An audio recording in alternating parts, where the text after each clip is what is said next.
Astaghfirullah.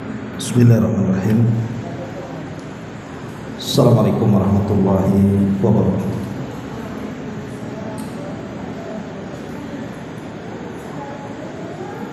Alhamdulillah wassalatu wassalamu ala Rasulillah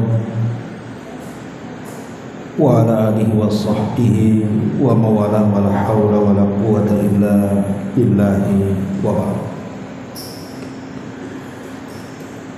Alhamdulillah, segala puja dan puji hanya milik Allah Subhanahu wa taala.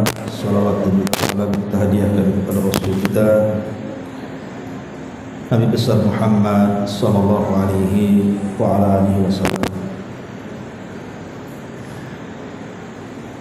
Alhamdulillah, di pagi ini kembali kita bisa duduk bertolabul ilmi,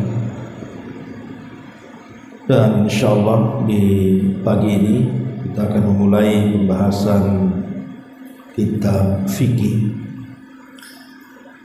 Kemarin kita akan membahas kitab fikih muyassar, tetapi kalau kita mengkaji kitab muyassar terlalu tebal, jadi mungkin nanti membutuhkan waktu yang cukup lama, sehingga kita akan ganti. Kita akan mengkaji kitab Umdatul Ahkam. Jadi ini sudah ada terjemahnya. Nah, nanti ibu-ibu tinggal pesan aja nih, kitab Umdatul Ahkam. Kenapa saya memilih kitab ini? Karena kitab Umdatul Ahkam ini hanya mencantumkan hadis-hadis pilihan yang dikeluarkan oleh Al-Imam Al-Bukhari dan Muslim. Artinya secara hadis maka sudah dipastikan kesahihannya. Jadi tidak perlu penelitian lagi apakah hadisnya sahih ataukah hadisnya lemah, karena Syekh Abdul Ghani Al-Maqdisi, pengarang kitab ini, sudah memuat semua hadis-hadis yang bicara soal fikih dan hanya disaring dari hadis-hadis yang dikeluarkan oleh Al-Imam Al-Bukhari dan Muslim saja. Jadi nanti tinggal dipesan saja kitabnya. Judulnya Umdatul Ahkam, karya Syekh Abdul Ghani Al-Maqdisi rahimahullahu ta'ala. Jadi hadis ini mencakup semua bab fikih, mulai dari kitab Thaharah, kitab bersuci, sampai kepada kitab muamalah. Jadi semua lengkap fikih di sini, tetapi menggunakan teori hadisiyah. Jadi menyebutkan bab kemudian dalilnya. Taib, kita akan membahas hadis pertama dalam kitab Thaharah. Beliau mencantumkan satu hadis Nabi Shallallahu Alaihi Wasallam di permulaannya yang bicara soal niat. Kita baca hadisnya, dan hadis ini ma'ruf, sering kita bahas juga di sini, tidak mengapa kita ulas kembali.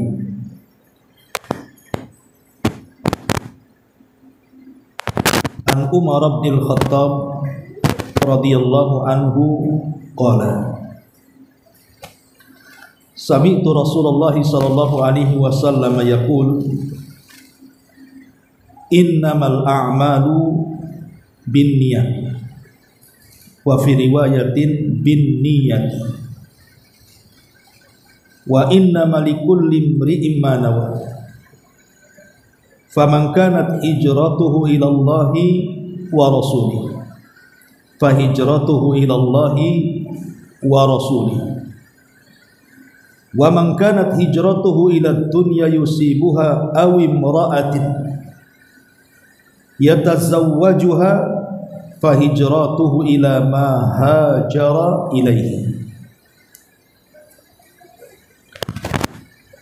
Dari Umar bin Khattab radhiyallahu anhu, beliau menuturkan bahwa dirinya mendengar Nabi sallallahu alaihi wasallam bersabda, sesungguhnya amal-amal perbuatan itu tergantung dengan niat-niatnya. Dalam riwayat dikatakan dengan niatnya. Setiap orang hanya akan mendapatkan apa yang diniatkan saja.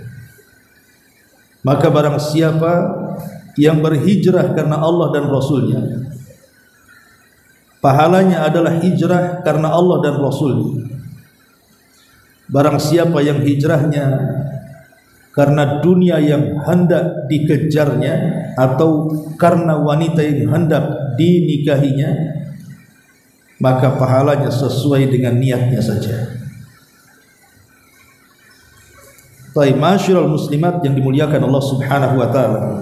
Hadis ini, hadis innamal a'malu binniyat ini, hadis yang sangat masyhur yang boleh dikata mendasari semua ibadah. Jadi hadis ini adalah hadis yang mendasari semua ibadah yang kita lakukan, baik sholat, puasa, zakat, haji, atau ibadah yang lain, sebut saja ibadah yang lain. Maka ibadah-ibadah itu tidak mungkin sah kecuali dengannya.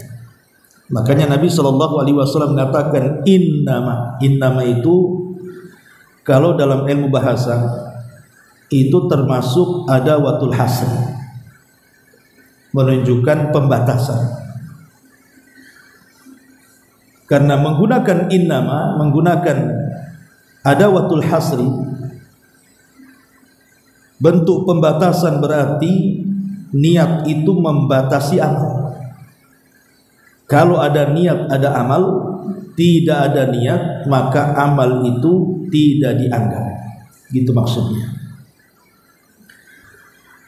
Ma'asyiral muslimat yang dimuliakan Allah Subhanahu wa taala.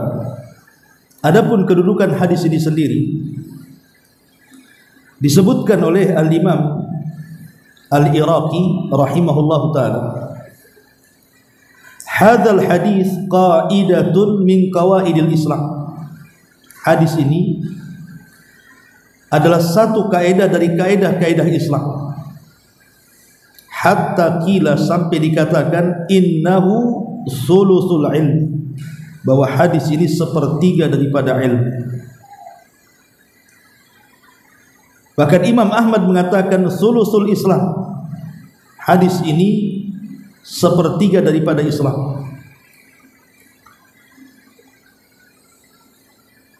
Kemudian juga dikatakan oleh Imam Ahmad ibn Hanbal rahimahullahu taala, usulul Islam ala thalathati ahadis. Jadi tegaknya Islam itu dibangun dari 3 hadis. Kemudian Imam Ahmad menyebutkan, pertama, innamal a'malu binniyat. Amal itu ditentukan dengan niat. Hadis daripada Umar bin Khattab. Kemudian yang kedua, hadis Aisyah Ummul Mukminin radhiyallahu anha, man ahdatsa fi amrina hadza ma laisa minhu fahuwa rad. Barang siapa yang mengada-adakan dalam urusan kami yang bukan dari kami, maka semuanya tertolak. Dan ini pernah kita bahas ketika membahas kitab Arba'in Nawawi. Kemudian yang ketiga, hadis Nu'man bin Bashir, al-halalu bayyin wal haramu bayyin. Yang halal itu jelas, yang haram itu jelas. Jadi Islam itu berdiri di 3 hadis ini. Kenapa coba? Pertama, bahwa diterima sebuah amal itu harus karena satu, keikhlasan. Dan letak ikhlas itu di mana? Di hati. Itulah yang kemudian mengacu kepada hadis yang kita sedang bahas. Yang kedua, amalan itu tidak akan diterima walaupun dia sudah ikhlas, kecuali dia harus mencontoh Nabi. Itulah yang diisyaratkan kepada hadis yang kedua, hadis Aisyah Ummul Mukminin radhiyallahu anha. Kemudian yang ketiga, setelah kita ikhlas, kemudian kita berusaha untuk mencontoh Nabi SAW, maka kita harus memahami amalan itu sendiri. Karena amalan itu ada yang sifatnya boleh dilakukan dan ada yang tidak boleh dilakukan. Ada yang boleh kita kerjakan, ada yang tidak boleh kita kerjakan. Itulah yang disebut dengan ini halal, ini haram. Ini boleh, ini tidak. Ini taat, ini maksiat. Itulah yang diisyaratkan kepada hadis Nu'man ibn Bashir radhiyallahu anhu. Baik, masyarul muslimat yang dimuliakan Allah Subhanahu wa taala. Hadis ini hadis yang sangat penting dibahas. Makanya kalau ibu baca kitab Sahih Bukhari, dan sepakat kitab Sahih Bukhari itu kitab hadis tersahih setelah Al-Qur'anul Karim. Dalam jilid yang pertama, pada nomor urut hadis yang pertama, dalam bab kaifa bad'il wahyi, bagaimana pertama wahyu Allah itu turun, Imam Bukhari tidak mencantumkan langsung tentang kisah bagaimana wahyu turun kepada Nabi. Tapi justru hadis yang pertama diletakkan dalam Sahih Bukhari itu hadis ini, hadis innamal a'malu binniyat. Sehingga Al-Hafidh Ibnu Rajab Al-Hambali dan para ulama yang lainnya, mereka mengatakan seolah-olah Imam Bukhari dengan mencantumkan hadis ini di permulaan babnya dalam kitab sahihnya, beliau ingin mengatakan bahwa semua yang beliau tulis dari awal sampai akhir dalam Sahih Bukhari itu diniatkan karena Allah Subhanahu wa taala. Makanya beliau mencantumkan hadis pertama soal innamal a'malu binniyat. Bahkan ada sebagian para ulama mengatakan bahwa saya berkehendak untuk meletakkan hadis ini kalau bisa bukan hanya di permulaan kitab, tetapi di setiap bab, supaya mengingatkan kita kepada keikhlasan kepada Allah Subhanahu wa taala dan menjauh daripada riya. Begitulah agungnya hadis Umar bin Khattab radhiyallahu an, innamal a'malu binniyat. Baik, masyarul muslimat yang dimuliakan Allah Subhanahu wa taala, bicara sedikit soal niat. Niat ini ada 3 perkara yang harus ibu paham. Pertama, man qasada bi amalihi wajhallahi azza wajal duna ghairihi kana amaluhu bi masyiatillahi maqbulah. Barang siapa yang dalam hatinya dia berniat saat mengamalkan sebuah amalan, betul-betul amalan itu karena Allah Subhanahu wa taala, bukan karena yang lainnya, maka dengan izin Allah Subhanahu wa taala amalan itu dipastikan akan diterima. Ini yang pertama. Yang kedua, sihhatul amali la takunu illa binniyah, bahwa sah dan tidaknya sebuah amalan itu ditentukan dengan niat. Sah dan tidaknya sebuah amalan itu ditentukan karena niatnya. Kemudian yang ketiga, kamalul amali wa tamamuhu biwujudin niyah. Bukan hanya bicara sah dan tidaknya sebuah amal dibutuhkan kepada niat, tapi lebih daripada itu, sempurnanya sebuah amal pun ditentukan karena niat. Dan yang keempat, bahwa nailul ajri indallah itu pun biwujudin niyah, dapat pahala atau tidak di sisi Allah ketika kita beramal itu ditentukan karena niat kita yang baik kepada Allah Subhanahu wa taala. Berarti di sini ada 4 poin. Ya. Pertama, bahwa diterima dan tidaknya sebuah amal itu juga ditentukan niat. Yang kedua, sah dan tidaknya sebuah amal itu ditentukan karena niat. Yang ketiga, sempurnanya sebuah amal itu ditentukan karena niat. Yang keempat, berpahala dan tidaknya sebuah amal itu ditentukan karena niat.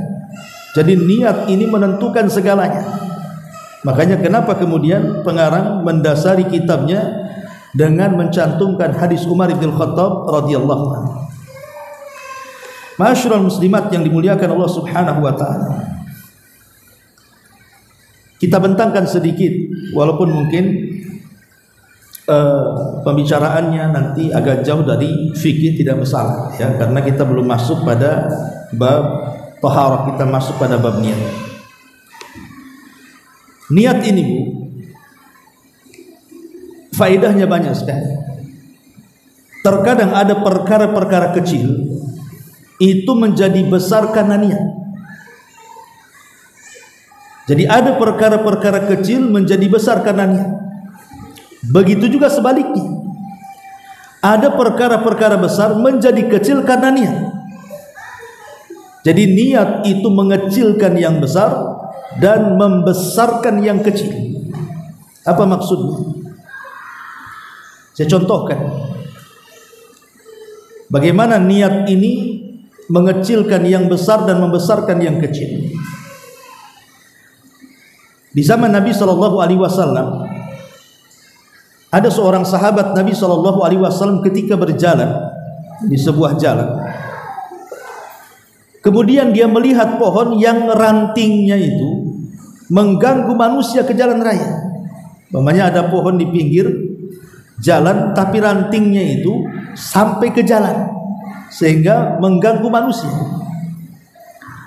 Jadi oleh sahabat ini akhirnya dipotonglah ranting itu, dipotong ranting itu sehingga manusia yang tadinya terganggu di jalan raya akhirnya menjadi aman karena sudah tidak ada ranting yang menghalangi.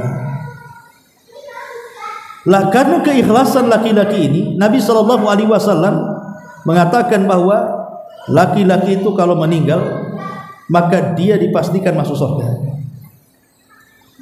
Jadi satu hari Nabi SAW bermimpi soal laki-laki yang memutuskan ranting itu. Apa kata Nabi SAW? Inni ra'aituhu yataqallabu fil jannah. Sungguh aku melihat laki-laki yang memotong ranting ini bolak-balik masuk surga. Ada yang mengatakan bahwa dia memiliki tingkatan yang banyak di surga, kadang di sini, kadang di sana, loncat-loncat. Kemudian sahabat bertanya, apa alasannya wahai Rasul? Alasannya karena dia memutus ranting yang menghalangi manusia dari jalan, karena keikhlasannya Allah balas seperti ini. Lihat, memutus ranting karena dijadikan ataupun terjadinya sebab penghalang manusia di jalan, itu kan perkara mudah ya? Perkara mudah kan, ambil pisau, tebang, sudah selesai, tidak membutuhkan waktu lama. Tapi lihat, karena keikhlasannya kepada Allah Subhanahu wa ta'ala, dia sudah menghilangkan apa yang menjadi gangguan bagi manusia, maka sebagai balasannya Allah Subhanahu wa ta'ala masukkan ke dalam surga, dan Allah beri banyak tingkatan-tingkatan bagi dia di surga. Jadi ada amalan-amalan kecil kalau kita niatnya karena Allah jadi besar tuh. Umpamanya ibu dari rumah ke sini, lihat mungkin ada paku, ada beling, ada batu. Wah, ini masalah nih, kalau orang kena bisa jatuh. Maka kemudian dengan keikhlasan ibu ambillah paku, beling, duri, batu dan yang semacamnya itu, kemudian disisihkan supaya manusia jangan sampai jatuh dan manusia aman ketika berjalan di situ. Maka kalau keikhlasan kita ketika membuang batu dan yang semacamnya dari duri-duri di jalan itu karena Allah Subhanahu wa ta'ala, maka ibu nasibnya seperti laki-laki ini yang dilihat Rasul bolak-balik masuk surga tadi. Jadi itulah perkara-perkara kecil menjadi besar karena sebuah niat. Dan banyak contohnya. Makanya dahulu ada seorang ulama namanya Rabi ibn Haytham. Rabi ibn Haytham rahimahullah ta'ala. Rabi ibn Haytham ini dikenalkan orang yang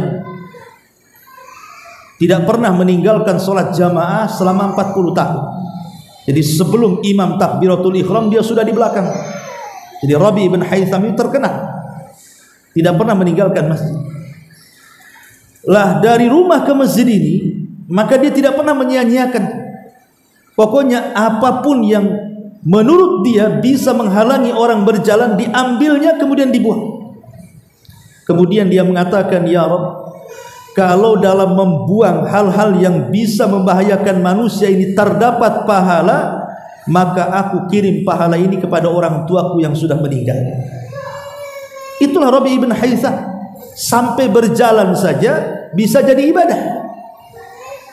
Sampai berjalan saja bisa jadi pahala yang bisa dikirim kepada orang tua yang sudah meninggal. Luar biasa. Ya, bukan masalah membuang durinya atau mematahkan ranting pohonnya, bukan itunya yang jadi ibadah itu. Yang jadi ibadah itu karena niatnya yang baik, supaya jangan sampai manusia terganggu dengan perkara itu. Itu yang jadi pahala di situ. Masyarul muslimat yang dimuliakan Allah Azza wa Jalla. Maka sebaliknya, kalau sampai kemudian kita mengganggu orang di jalan, maka tentu juga dosanya juga besar. Ya, jangan sampai kemudian ibu meletakkan sesuatu yang mengganggu orang di jalan. Karena orang yang menghilangkan gangguan manusia saja sebesar itu pahalanya. Berarti kebalikannya, maka boleh jadi itu bisa membahayakan dan bisa mengorbankan manusia. Betapa banyak orang-orang yang kemudian celaka di jalan, bukan hanya luka-luka, terenggut nyawanya. Naudzubillah. Ya. Masyarul muslimat yang dimuliakan Allah Azza wa Jalla, ini sebuah contoh bagaimana perkara kecil menjadi besar karena sebuah niat. Atau kita balik sekarang, perkara besar bisa menjadi kecil karena niat. Dahulu di zaman Bani Israel, Nabi SAW bercerita tentang dua orang yang lewat di sebuah perkampungan. Di kampung itu ada berhala yang diagungkan oleh orang-orang kampung itu, dan berhala itu sangat dihormati. Makanya orang-orang kampung kemudian membuat aturan, siapapun yang lewat kampung mereka, kalau tidak berkorban untuk berhalanya, maka tidak boleh lewat di sini. Kalau dia maksa lewat, bisa dibunuh.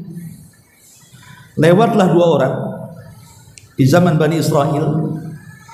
Yang satu ini kemudian dihadang dan mengatakan, kau tidak bisa lewat begitu saja. Kami punya berhala, kau sembah dulu berhala kami, baru kau boleh lewat. Maka orang ini mengatakan, bagaimana cara menyembahnya? Maka orang-orang kampung itu mengatakan, qarrib, kamu harus menyembelih seekor kurban. Kemudian dia mengatakan, saya ini musafir, tidak punya bekal, apalagi untuk berkorban demi berhala. Tidak mungkin saya berkorban, saya tidak punya apa yang harus saya korbankan. Maka orang-orang kampung itu mengatakan, qarrib walau kana dubaba, kamu harus menyembelih walaupun dengan seekor lalat. Dia pikir lalat kan tidak perlu beli, cukup cari, ketemu, tangkap, pites saja kepalanya di depan berhala itu. Akhirnya betul-betul dia lakukan. Akhirnya setelah dilakukan, setelah kemudian berlalunya waktu, Allah takdirkan dia meninggal. Karena dia tidak pernah bertobat dari menyembah berhala dan berkorban kepada berhala, akhirnya Allah masukkan ia ke neraka. Coba bayangkan, gara-gara seekor lalat masuk neraka. Lalat ini kan perkara ringan, hanya ditangkap kemudian dipotong aja kepalanya, itu kan perkara ringan, bukan perkara sulit. Ya. Berarti inilah kaidah yang disebut bagaimana Allah Subhanahu wa taala murka dengan kesyirikan. Bukan soal urusan lalatnya di sini, tapi urusan niat ketika memutuskan kepala lalat di depan berhala. Ini kesyirikan. Ya. Kemudian contoh orang yang kedua, kawannya ini lewat di situ. Lah kawannya juga di stop, kamu jangan lewat begitu saja, kami punya berhala, engkau harus berkorban untuk berhala kami. Kata kawannya sama dengan jawaban yang pertama, saya ini seorang musafir, tidak punya bekal, macam mana akan berkurban, dia bilang. Akhirnya kemudian orang-orang itu mengatakan, qarrib walau kana dubaba, sembelihlah walaupun seekor lalat. Ketika dia mendengar bahwa disuruh menyembelih seekor lalat untuk berhala, dia tolak, tidak mau.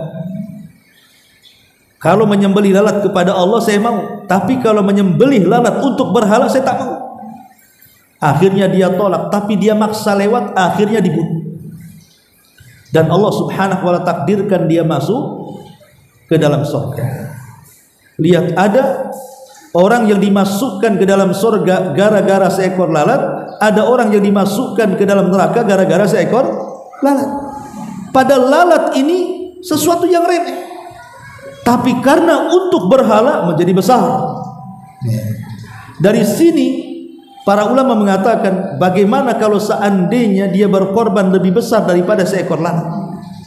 Pamannya ayam lebih besar daripada ayam, kambing lebih besar dari kambing, sapi lebih besar dari sapi, unta umpamanya, maka dosanya jauh lebih besar dibandingkan seekor lalat. Kita lihat dalam kehidupan nyata, ada orang yang sudah berinfak di jalan Allah subhanahu wa ta'ala, nampaknya karena Allah, seperti menyembelihkan sebuah ibadah, ya. Maka ada orang juga bersedekah karena Allah subhanahu wa ta'ala, dia sedekahkan semua hartanya di jalan Allah subhanahu wa ta'ala, tapi niatnya bukan karena Allah. Walaupun dohirnya nampak besar, tapi menjadi kecil di sisi Allah subhanahu wa ta'ala, bukan karena soal infaknya, tapi soal niatnya. Nanti pada hari kiamat Allah subhanahu wa ta'ala akan mendatangkan 3 manusia, dan mereka lah orang-orang yang di awal-awal dihisab pada hari kiamat. Kita tahu bahwa hisab itu, orang yang pertama dihisablah umat Nabi. Walaupun umat Nabi itu datang belakangan, tapi nanti pada hari kiamat kita duluan yang dihisab sebelum umat-umat sebelum kita. Lah di antara umat Islam, umat Nabi itu yang pertama dihisab adalah 3 manusia. Itulah yang pertama kali disentuh api neraka sebelum yang lain. Didatangkan 3 orang, yang satu orang yang pakar Quran, yang satu orang yang pakar derma, dermawan orangnya. Kemudian yang satunya orang yang mati syahid. Kita ambil yang satu, yang dermawan tadi.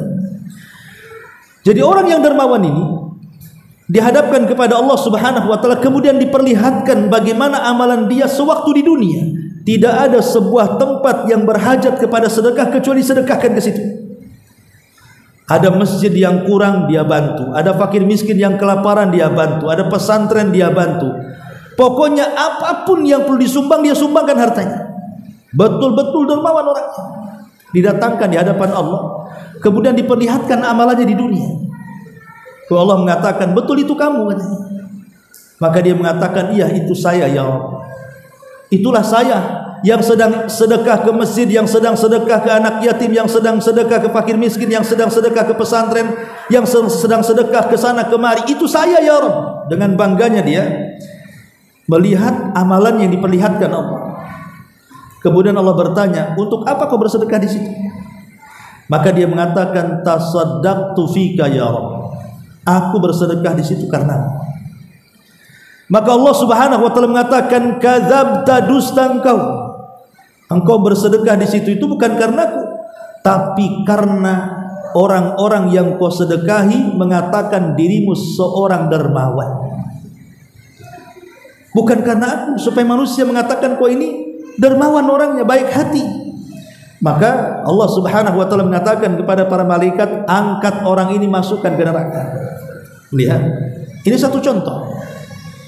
Ini kan dia melakukan amalan besar. Bagaimana tidak besar? Dia dengan susah payahnya mencari harta, mencari uang dengan keringatnya, sudah kaya, tiba-tiba hartanya disedekahkan semuanya. Tapi masalahnya bukan itu. Kalau dia niatnya karena Allah subhanahu wa ta'ala, dipastikan dia masuk surga.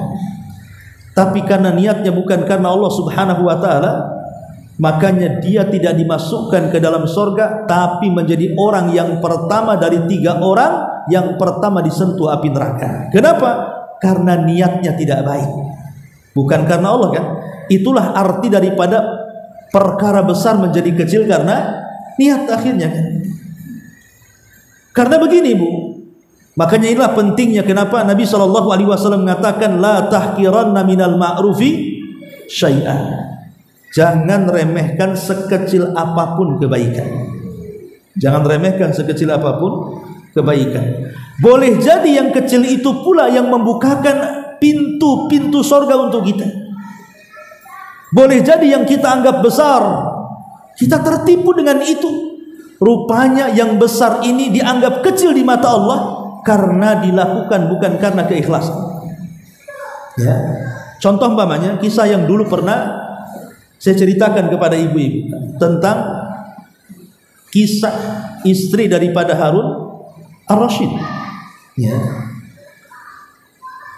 Jadi istri daripada Harun Ar-Rasyid ini satu hari melaksanakan haji bersama suami.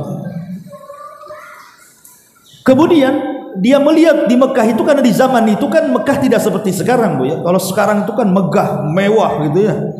Dari Madinah ke Mekah saja sudah pakai MRT sekarang, pakai kereta, nggak lagi pakai bus, apalagi jalan kaki gitu. Dan sudah disingkat. Kalau dulu dari Mekah Madinah di zaman Nabi itu 8 hari 8 malam tuh, jalan kaki naik unta tuh.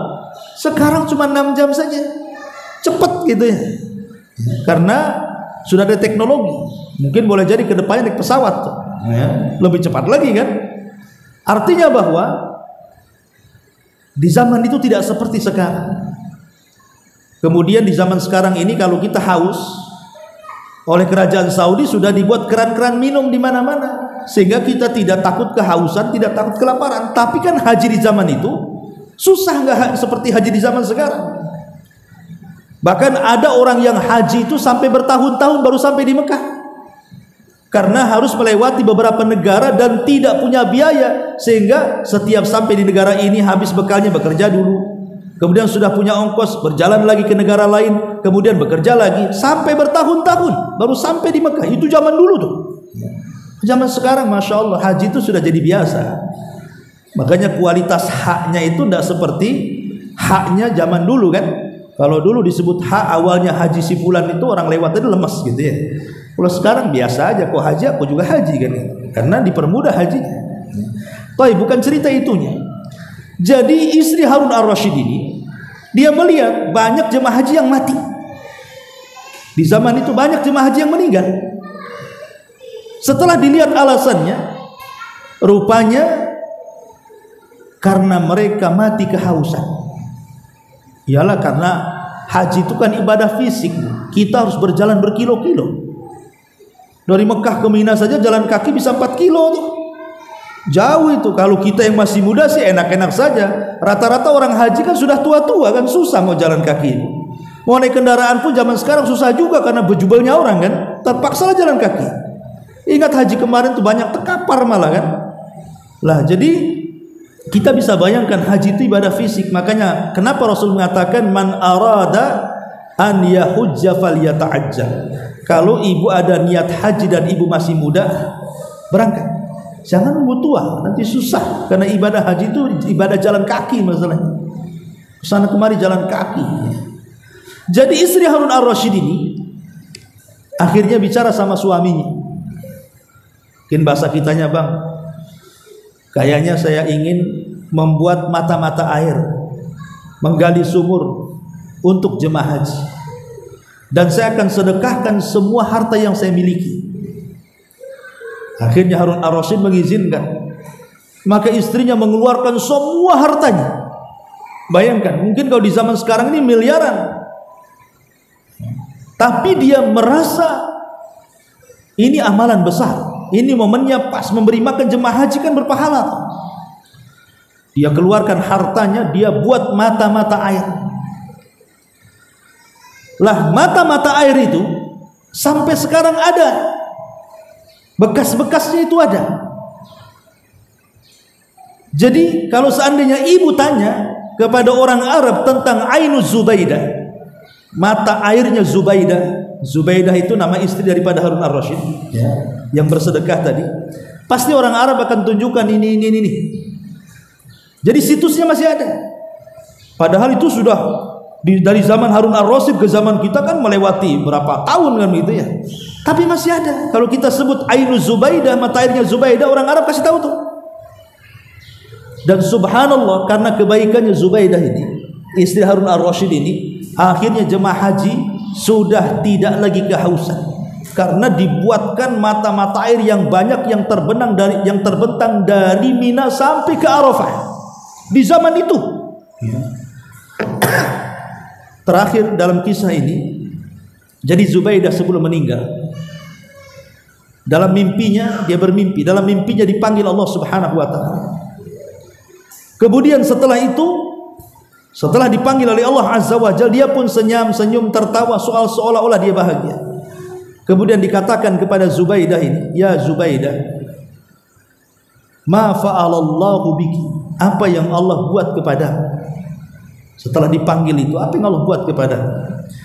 Maka Zubaidah mengatakan, ghafarali rabbi, Allah sudah mengampuni semua dosa-dosaku. Maka dikatakan kepada Zubaidah, abi ainin amiltiha ya Zubaidah, apakah gara-gara engkau banyak membuat mata air, menggali-gali sumur, sehingga yang dulu jemaah haji kehausan dan banyak meninggal sekarang sudah tidak kehausan dan terselamatkan? Kata Zubaidah, al-ainu wa mal ain, bukan soal urusan mata air, nggak ada urusan dengan itu katanya. Kemudian dikatakan, lalu apa yang menjadikan Allah ampuni dosa-dosamu? Kata Zubaidah, ghafarali rabbi bi rak'ataini fi jawfin minal laili uhafidhu alaiha. Kata Allah mengampuni dosa-dosaku karena aku menjaga 2 rakaat di malam hari yang aku jaga sampai aku meninggal. Lihat bagaimana ya. Jadi disangkanya Zubaidah itu diampuni dosa-dosanya karena ada amalan besar, membangun mata air sehingga bertahun-tahun ribuan jemaah haji terselamatkan jiwanya. Ternyata bukan itu. Ternyata amalan lain pula yang kemudian menjadikan Zubaidah itu diampuni dosanya. Bukan amalan besar, tapi amalan kecil yang semua orang bisa melakukannya.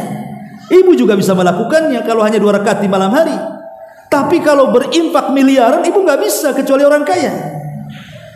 Tapi bagaimana? Terkadang Allah Subhanahu wa taala membuat pintu surga itu bukan dari perkara besar, tapi dari perkara kecil.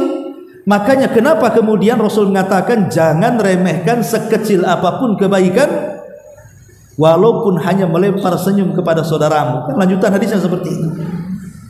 Karena begini, Nabi SAW mengatakan dunia ini dihuni oleh 4 manusia. Ad-dunya li arba'ati nafarin, kata Rasul. Dunia ini dihuni oleh 4 manusia.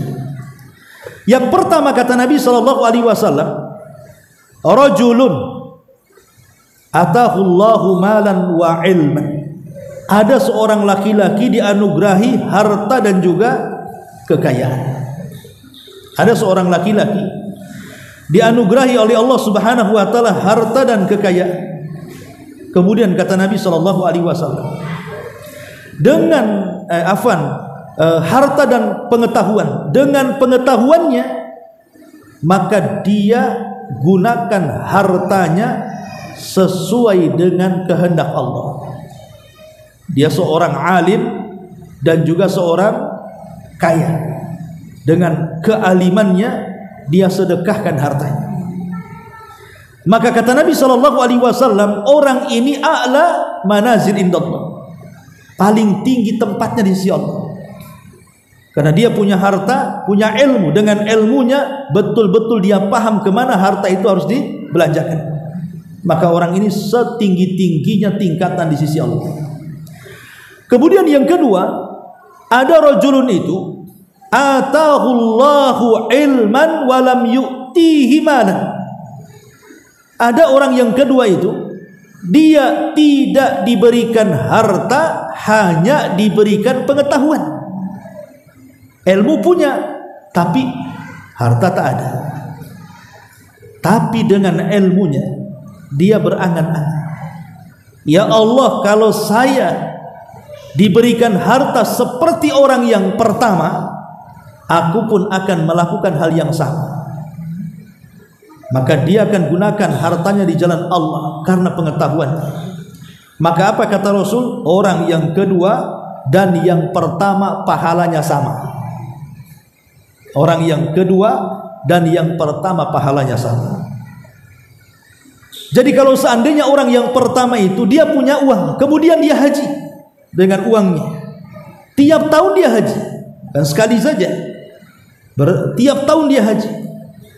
Kemudian ada orang yang punya ilmu tapi tidak punya harta, dia memandang kawannya yang berilmu dan berharta itu, dia mengatakan, ya Allah, kalau aku seperti dia, aku pun sama akan buat haji juga kayak dia. Maka dia dapat pahala haji sama dengan dia yang pertama yang bolak-balik ke Mekah untuk haji. Ringan gak tuh? Ringan, hanya niat dalam hati saja kan. Pamannya ibu punya tetangga nih, orangnya ahli sedekah, kemudian ibu mengatakan, ya Allah, kalau engkau berikan kekayaan seperti dia, aku pun sama kayak dia. Maka ibu dapat pahala seperti tetangganya. Tapi saya nggak yakin kayak gitu.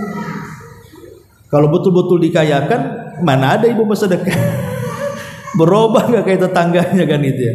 Karena kadang-kadang itu kita ini berubah niatnya. Kenapa kemudian kita disuruh berdoa kepada Allah, ya muqallibal qulub tsabbit qalbi.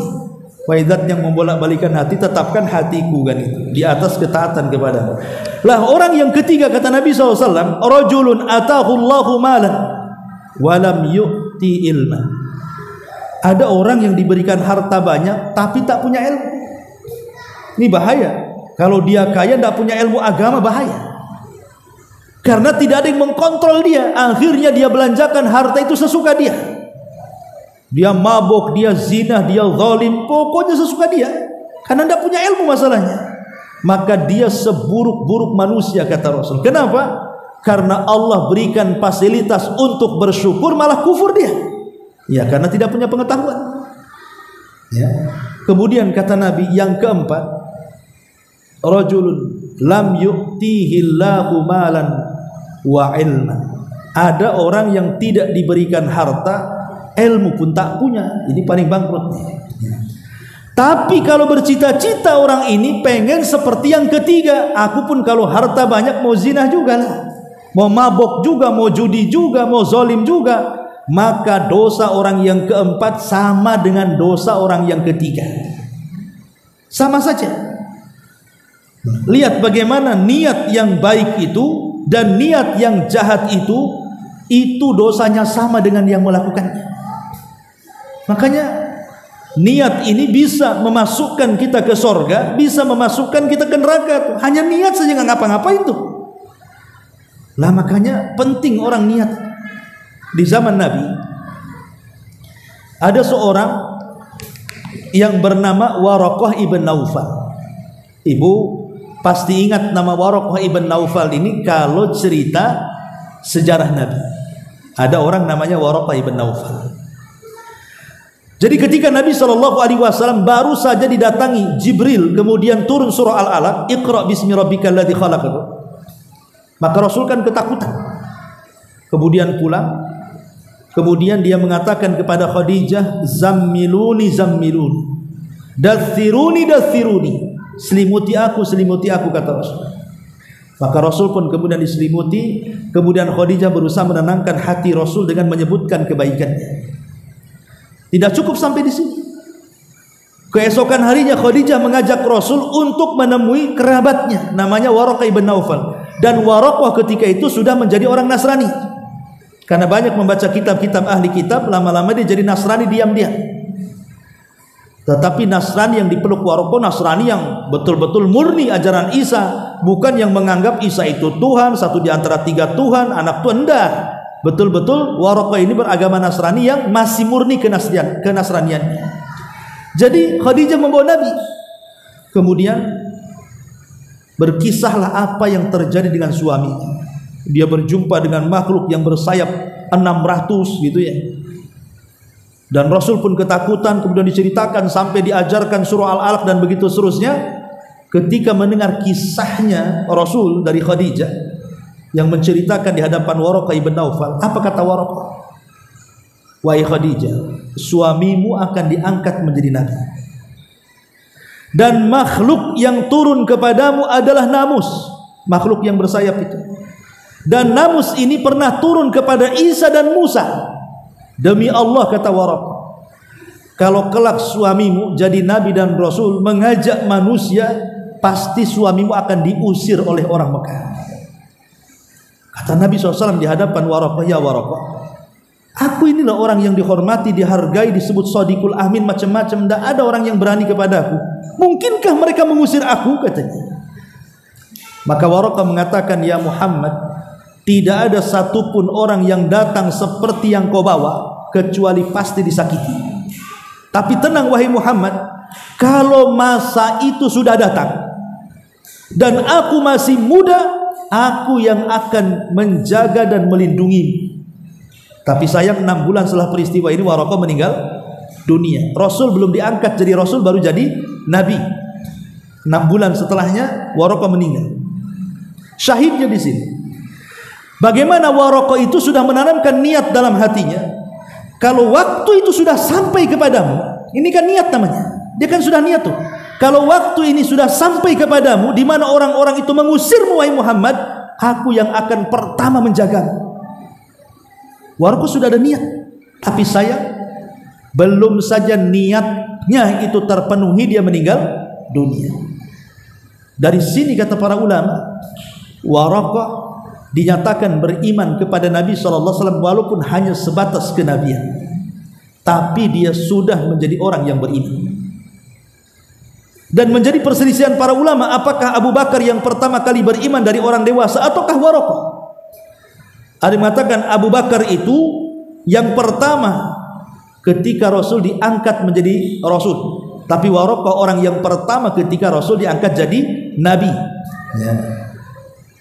Tetapi di sini bagaimana nama Waraqah ibn Naufal tidak pernah lekang dimakan zaman. Siapapun yang berkisah-kisah Nabi selalu disentil kisahnya. Ya. Namanya harum, namanya melambung dan didoakan manusia. Dicatat oleh para ulama kisahnya dan tidak pernah lupa di telinga kita nama Waraqah ibn Naufal. Itu kenapa? Karena niat baiknya Waraqah kepada Nabi SAW. Lihat, niat yang baik itu mengangkat pelakunya.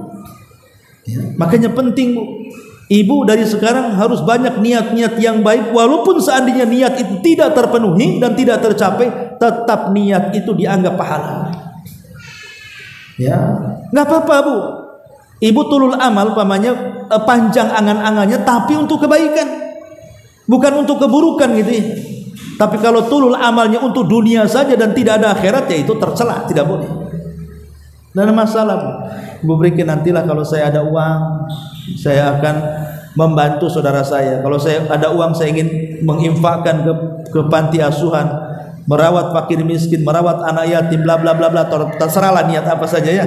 Yang penting sudah ada niat yang baik. Itu sudah dicatat pahala.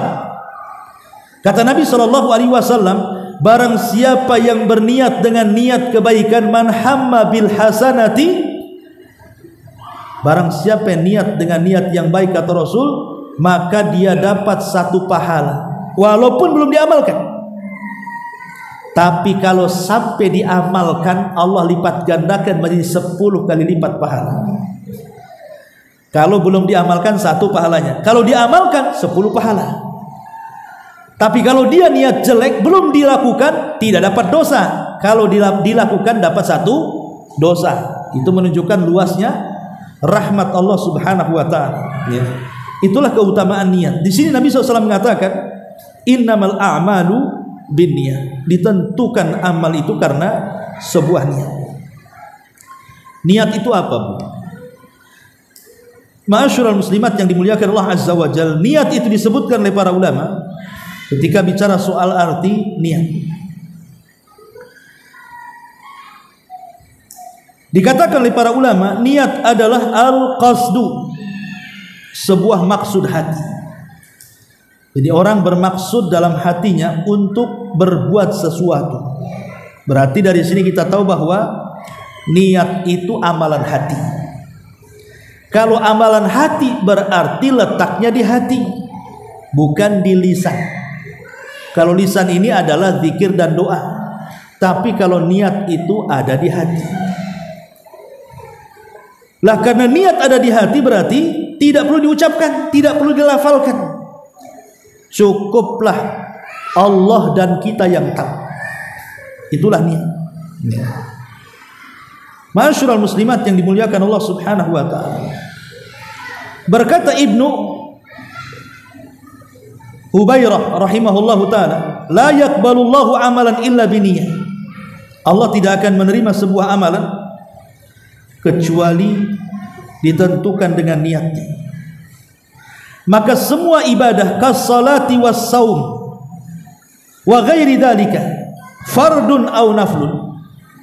Maka semua ibadah seperti salat, puasa dan yang semacamnya, baik yang wajib ataupun yang sunnah, maka diperlukan sebuah niat untuk menentukan sah dan tidaknya, diterima dan tidaknya, berpahala dan tidaknya, sempurna dan tidaknya, itu ditentukan oleh niat kita. Maka niat jangan sampai kemudian ditinggalkan.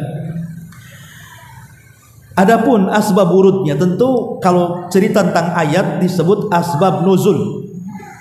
Kalau bicara soal hadis berarti disebut asbab wurud. Asbab nuzul sebab turunnya ayat. Asbab wurud sebab datangnya hadis. Kenapa sampai Rasul ngomong begini? Apa masalahnya? Jadi ketika para sahabat itu disyariatkan hijrah dari Mekah ke Madinah, maka berbondong-bondonglah sahabat dengan sembunyi-sembunyi, mereka pun hijrah dari Mekah ke Madinah. Sebab kalau terang-terangan bahaya, jiwa dan hartanya akan terancam. Maka satu tidak berani rombongan karena tahu ketahuan. Sampailah kepada seorang laki-laki. Laki-laki ingin hijrah, tapi hijrahnya bukan karena Allah dan Rasulnya. Hijrahnya karena mengejar seorang wanita namanya Ummu Qais. Jadi ada seorang sahabat suka dengan wanita namanya Ummu Qais. Lah Ummu Qais ini hijrah rupanya, ikut saudaranya. Jadi ketika hendak melamar, tidak ada wanitanya. Rupanya sudah diajak hijrah saudara-saudaranya ke Madinah.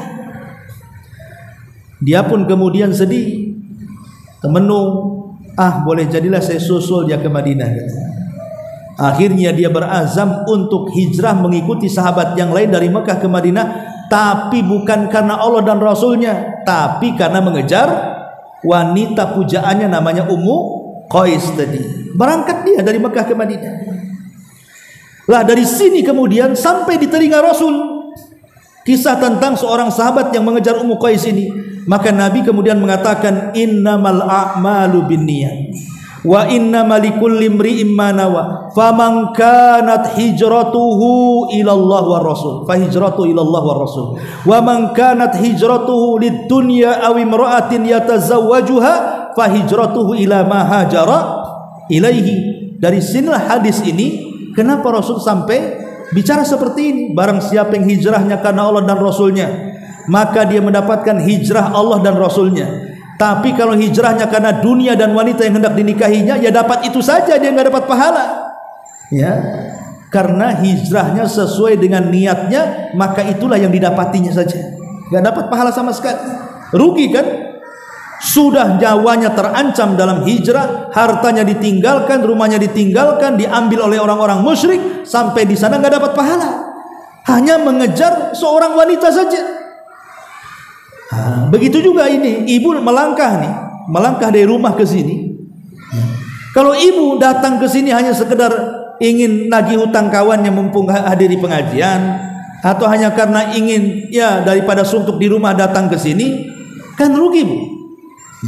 Tapi kalau memang betul-betul datang dari rumah ingin ngaji ke sini lillahi ta'ala, maka akan banyak keutamaan talabul ilmi itu.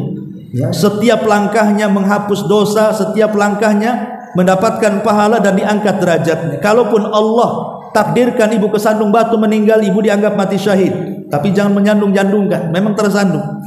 Kemudian ketika sampai di majelis taklim, malaikat datang mendoakan baik. Kemudian pulang dari pengajian, dosa-dosa ibu diampuni. Itu kalau niatnya baik. Nah, kalau niatnya tidak baik kan akhirnya nggak dapat apa-apa. Coba. Makanya dari sini niat itu perlu.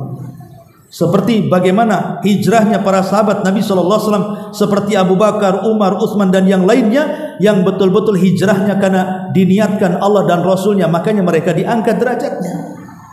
Tapi ada juga seorang kakek di zaman itu ingin hijrah, Masalahnya dia masih musyrik. Ketika dia melihat para sahabat kok hijrah, rela meninggalkan harta, meninggalkan kekayaan, rela disakiti, berkorban macam-macam. Kakek ini mengatakan kalau ini sebuah kebenaran, tidak mungkin mereka melakukan sampai seperti itu, katanya. Dari situ dia terenyuh, akhirnya ingin hijrah dan ingin masuk Islam. Rupanya kakek ini adalah tokoh besar dari tokoh-tokoh musyrik, karena dia seorang penyair, bukan pemusik, penyair. Ya. Dia seorang penyair, penyair besar. Ketika mendengar sang penyair ini rupanya ingin hijrah, oh tidak terima tokoh-tokoh musyrik itu, dihadang dia. Kenapa mereka mengatakan Hasan ibn Thabit saja seorang penyair Rasul sudah membuat kita stres, mau ditambah pula dengan tokoh kita masuk Islam, oh makin stres kami, katanya. Karena kedudukan syair itu sama dengan media di zaman sekarang. Jadi dihadang kakek ini. Ngapain kek kamu? Dia mengatakan aku ingin datang ke Muhammad dan ingin masuk Islam. Pusinglah orang-orang musyrik ini. Kemudian mulai menanamkan syubhat di kepala kakek ini dan mengatakan, kek, tidak usahlah berangkat ke Mekah. Kalau engkau masuk Islam, nanti Islam melarang zina, kok tak bisa zina lagi. Kata kakek ini, tidak apa-apa, usia aku sudah 100 tahun, ngapain pula saya berzina? Saya sudah tua, katanya. Oh gitu ya. Tapi agama Muhammad itu melarang mabok, kok gak bisa mabok lagi, katanya. Dia mengatakan aku sudah lama gak mabok, katanya. Biarkan saja. Kemudian sudah pusing para pembesar Quraisy ini mulai menawarkan kekayaan. Disinilah tumbang akidahnya sang kakek. Oke, udahlah ndak usah datang ke Madinah. Gimana kalau seandainya sebagai gantinya kami sediakan 100 ekor unta, balik kok ke Mekah. Mikir tuh, 100 ekor unta masuk Islam, 100 ekor unta masuk Islam. Nah, mikir hitung kancing dia, masuk Islam 100 ekor unta. Maksudnya akhirnya, oh kalau saya ambil 100 ekor unta kaya saya, katanya. Nggak jadi dia pergi. Dia mengatakan, baik saya mau 100 ekor unta, tapi saya ingin untanya ada depan mata, katanya. Nanti kalian bohong pula. Akhirnya datangkan unta-unta itu. Betul datangkan. Subhanallah, memang hidayah itu milik Allah. Padahal niatnya sudah bulat, ingin datang ke Madinah, hijrah, ingin masuk Islam, kan. Lihat 100 ekor unta luntur. Pulang dia bawa untanya. Ketika dia menunggang unta yang paling besar, Allah takdirkan di tengah jalan untanya kesandung, jatuh, dia pun jatuh, meninggal dia. Sul khatimah. Dunia rugi, akhirat rugi. Ini sekakeknya. Maka jangan sampai kemudian niat hijrah kita itu bukan karena Allah. Kan banyak sekarang orang hijrah-hijrah rupanya mau nipu orang. Kemarin saya baca di Facebook itu, ada orang yang ngaku Nasrani, katanya, entah agamanya apalah, kan gitu, ingin masuk Islam, tetapi rupanya nipu orang-orang Islam yang ada di masjid-masjid, ya. Karena setelah masuk Islam dia malakin orang-orang, karena dianggapnya mu'alaf. Kasihan orang yang baru masuk Islam, banyak orang sedekah. Rupanya datang ke masjid lain gitu juga, dia ingin masuk Islam, minta uang lagi. Berapa masjid sudah ditipu dia, coba. Nah, ini kan bukan hijrah namanya, ini nipu namanya. Maka jangan sampai kemudian niat-niat yang baik itu dikotori dengan niat-niat yang tidak baik. Wallahu alam. Ini di antara hadis tentang niatnya. Dan sekali lagi saya harapkan ibu belilah kitab ini supaya tidak kosong ngajinya, masing-masing orang pegang buku, karena bagaimanapun ilmu itu harus diikat, ya, dengan menulis dan membaca. Maka saya sarankan belilah kitab Umdatul Ahkam karya Syekh Abdul Ghani Al-Maqdisi, kumpulan hadis Bukhari dan Muslim dari hadis-hadis pilihan. Wallahu alam. Sebelum saya tutup, kalau ada yang bertanya saya.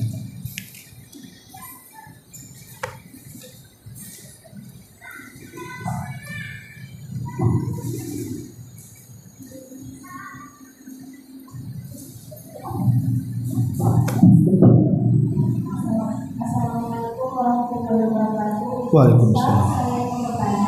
Iya.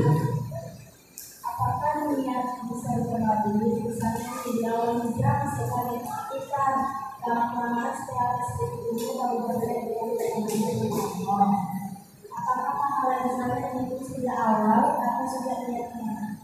Terima kasih. Enggak, bentar. Orang itu hijrah. ikut-ikutan, kemudian lama-lama seriusan. Nah, terus apakah dihitung dari mulai ikut-ikutan ataukah ketika seriusan gitu ya? Nah, kurang lebih begitu ya. Iya. Begini, Imam Syafi'i rahimahullahu taala, ma'ruf Imam Syafi'i, imam kita, pencetus mazhab Syafi'i. Apa dia mengatakan? Talabtul ilma li ajli dunya wa ya'bal ilmu illa an yakuna lillah. Jadi ini perkataan Imam Syafi'i luar biasa. Talabtul ilma li ajli dunya wa ya'bal ilmu illa an yakuna lillah. Kata Imam Syafi'i dulu waktu masa kecil katanya, aku belajar ilmu itu bukan karena Allah, tapi aku belajar ilmu itu karena dunia. Itu ucapan Imam Syafi'i. Tetapi setelah aku cerdas, rupanya ilmu itu tidak bisa dituntut kecuali karena Allah. Kita tahu per biografi Imam Syafi'i, kalau ibu baca biografi Imam Syafi'i itu kan susah hidupnya. Imam Syafi'i itu miskin. Ya. Jadi waktu remaja itu dia, bahasa kitanya kalau mondok itu cari yang gratisan. Jadi dia cari pondok-pondok yang di situ tidak bayar, yang bisa numpang makan di situ. Itulah Imam Syafi'i. Sejak remaja itu dia, mana pondok yang gratis saya bisa numpang makan, saya mondok di situ. Jadi hanya untuk mempertahankan hidup saja, bukan karena ingin belajar ilmu. Tapi lama-lama Imam Syafi'i cerdas, dia mengatakan, dulu aku mencari ilmu memang karena dunia, tapi setelah aku cerdas, rupanya ilmu tidak bisa dicari kecuali karena Allah. Ya. Terkadang niat itu bisa berubah kan. Awalnya main-main saja, rupanya serius. Awalnya main-main saja, rupanya serius. Memang begitu. Kadang-kadang orang yang hijrah itu kan bukan instan, tahu-tahu memang langsung ingin ngaji. Enggak, awalnya hanya ikut-ikutan aja dulu. Tahu-tahu keseriusan, tahu-tahu kesenangan dan kepuasan bagi dia. Akhirnya dia lebih hijrah daripada orang yang hijrah yang duluan. Ada orang seperti itu. Ya tetap. Apakah kemudian pahalanya diniat ketika serius atau ketika ikut-ikutan? Ketika ikut-ikutan sudah diniatkan pahala, kalau itu melangkah kepada kebaikan. Jadi walaupun ibu awalnya main-main itu sudah dicatat tuh. Daripada suntuk, saya mau ikutlah kajian Nurul Hidayah. Padahal hanya ngilangin suntuk aja kan. Rupa-rupanya enak kajiannya, lama-lama akhirnya serius. Akhirnya didalami, bukan di sini saja ngajinya, akhirnya di mana-mana dia kejar pengajian. Akhirnya mutkinlah ilmu, maka sekali lagi dia sudah dicatat dari awal. Dan biasanya kalau orang sudah menghendaki kebaikan, Allah cerdaskan dia dalam agama. Orang kalau sudah ada niat ingin cerdas, pasti Allah cerdaskan. Pasti. Karena Allah, Rasul mengatakan, man yuridillahu khairan yufaqihu fiddin. Barang siapa yang menghendaki kebaikan, maka pasti dia akan dicerdaskan dalam urusan agamanya. Maka pahala itu tetap akan dicatat mulai dari awal. Karena malaikat raqib dan atid itu bukan mencatat yang serius saja, yang main-main pun tetap dicatat sama dia. Ma yalfidu min qaulin illa ladaihi raqibun atid. Wallahu a'lam.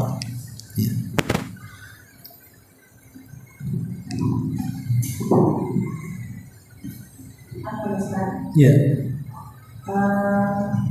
Ada tiga pertanyaan. Penasaran dengan dua rakaat yang melakukan sebaiknya tadi Ustaz. Salat apa itu Ustaz?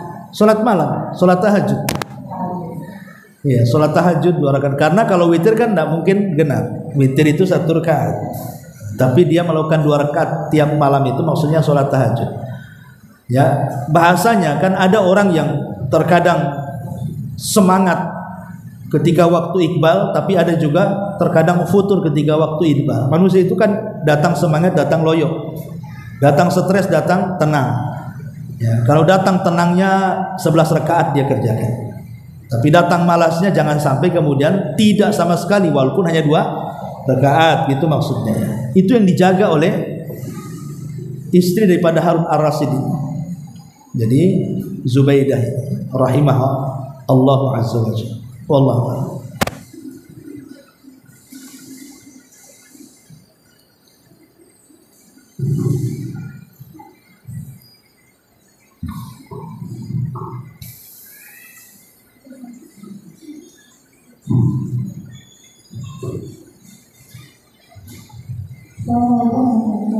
Waalaikumsalam. Bagaimana amalan seseorang yang akidahnya itu dia kebaikan ini Allah di atas arsh. Apakah semua atau semua kebaikan apapun pasti dicatat dan dapat pahala. Dan semua perbuatan jahat yang menyimpang semua pasti dicatat dosa. Nanti di akhirat tinggal ditimbang saja antara kebaikan dan keburukannya.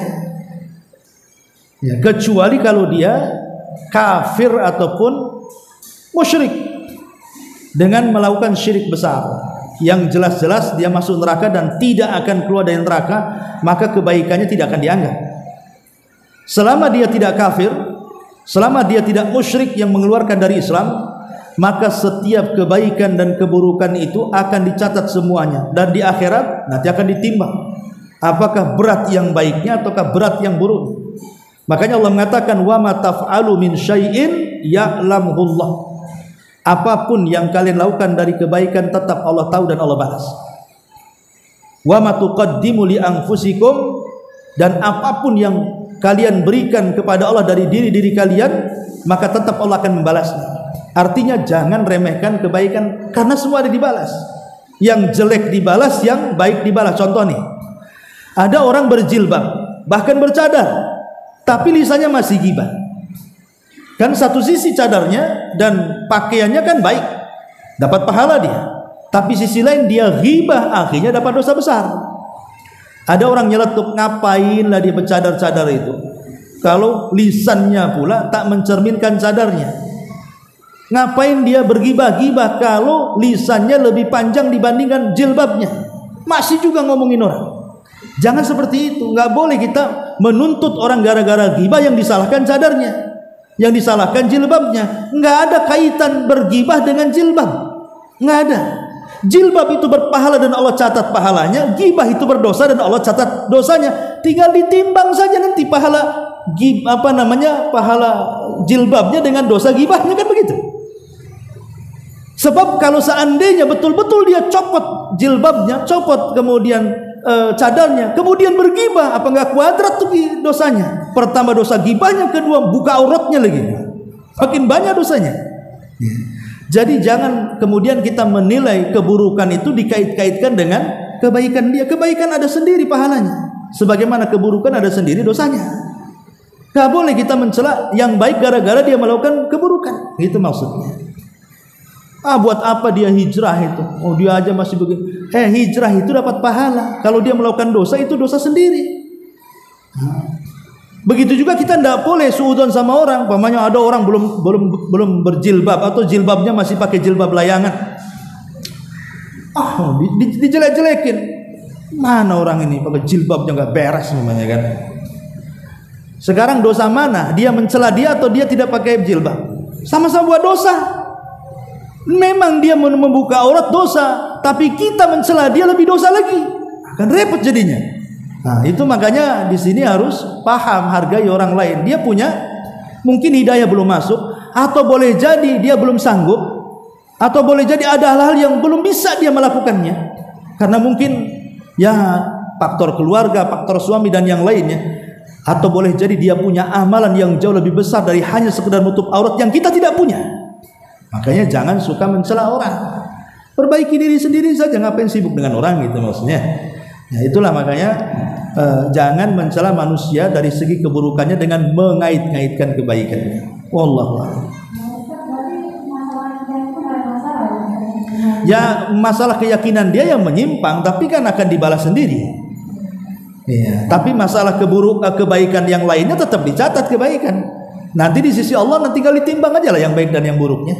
Gitu. Wallahu a'lam. Iya.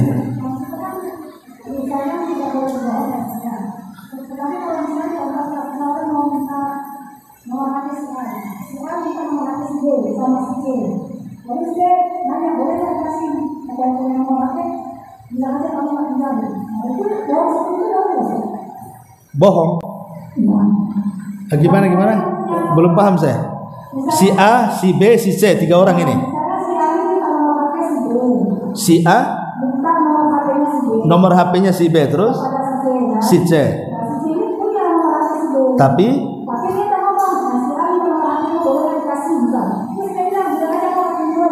berbohong. Nggak boleh berbohong, bilang aja maaf nggak saya kasih karena belum dapat izin, kan ngomong begitu kan lebih enak. Maaf saya ada, cuman kan saya harus izin sama yang punya nomor ini. Nggak mungkin saya langsung kasihkan sama anti, karena ini amanah.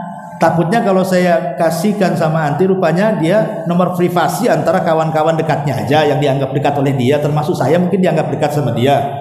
Mungkin anti masih dianggap jauh. Nah, cobalah izin dulu, nanti atau saya izinkan dulu, boleh nggak saya kasih gitu? Nggak boleh lah, bohong tuh nggak boleh. Bohong itu dalam perkara-perkara satu, rumah tangga.